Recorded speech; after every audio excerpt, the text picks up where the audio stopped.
এখন ঘড়ির কাঁটায় বাজে রাত 3:45 আর আমি পুরো রেডি হয়ে গেছি।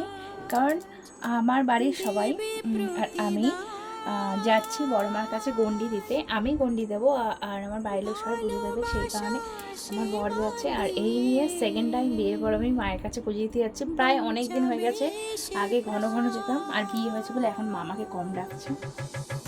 তো এখন গাড়ি আসছে, গাড়িতে উঠে কারা কারা যাচ্ছে আমাদেরকে দেখাবো।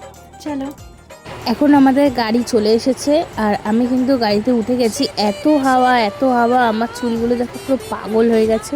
তো চলো মন্দিরে গিয়ে একেবারে গণ্ডি দেবার জন্য স্নান করে নিই, রেডি হয়ে নিই।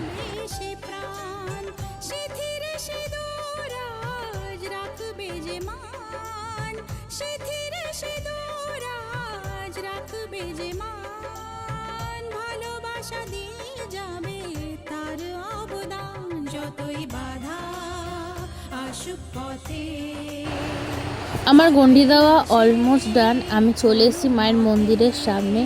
আর মায়ের মুখটা দেখে যেন মানে এতটা পথ যে আমি গণ্ডি দিয়েছি, সব কষ্ট আমার চলে গেছে। কোনো কষ্ট নেই, কোনো ব্যথা যন্ত্রণা কিচ্ছু নেই। এত সুন্দর দেখতে লাগছে আজকে, মানে কোনো কথা হবে না। এই হচ্ছে আমার ডালা, মালা, শাড়ি সমস্ত কিছু মাকে বলেছে ওনারা পরে পরাবে। এখন আমার গণ্ডি দেওয়া হয়ে গেছে আর আমি আর মা একদম সামনে থেকে পুজো দিয়েছি।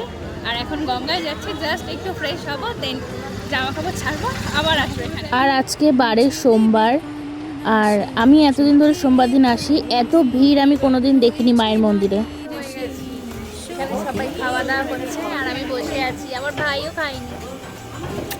এত গরম মানে কালকে পড়েছিল, মানে বলার মতো নয়। এখানে সবাই খাওয়া দাওয়া করছে, আমি খাইনি, ভাই খাইনি, আর ডালও খাইনি, কারণ প্রচণ্ড গরম, খেলে পুরো শেষ। এখন যাচ্ছি আমরা গাড়ির দিকে, প্রচণ্ড রোদ্দুর আর মন্দির পুরো ফাঁকা, সেরকম কোনো ভিড় নেই। এই হচ্ছে সেই মন্দির যেখানে আসলে আমার শত দুঃখ কষ্ট সব চলে যায়। সত্যি এই জায়গাটা, এইখানে যদি বাড়িটা হতো আমার কত ভালো হতো, রোজ দেখতে আসতাম আমি। আমরা গাড়িতে উঠে গেছি, প্রচণ্ড বাইরে গরম, তার মধ্যে আমাদের গাড়িটা মানে খারাপ হয়ে গেছিল, তারপর আবার ঠিক করে দেন আবার বাড়ি। চলো, আমি গণ্ডি দিয়ে বাড়িতে চলে এসেছি। আর কি মানে পাটা কেটে গেছে আর একটু কপালটাও কেটে গেছে, আর আদার্স কোনো কষ্ট আমার মধ্যে নেই। আমি একদম মানে মন থেকে বলছি, আমার কোনো কষ্ট হয়নি। যা কষ্ট হয়েছে মা আমার কষ্টগুলো সব নিয়ে নিয়েছে। আমি খুব খুশি আজকে আমি মাকে দেওয়া কথা আমি রাখতে পেরেছি। সত্যি আমি অনেক খুশি।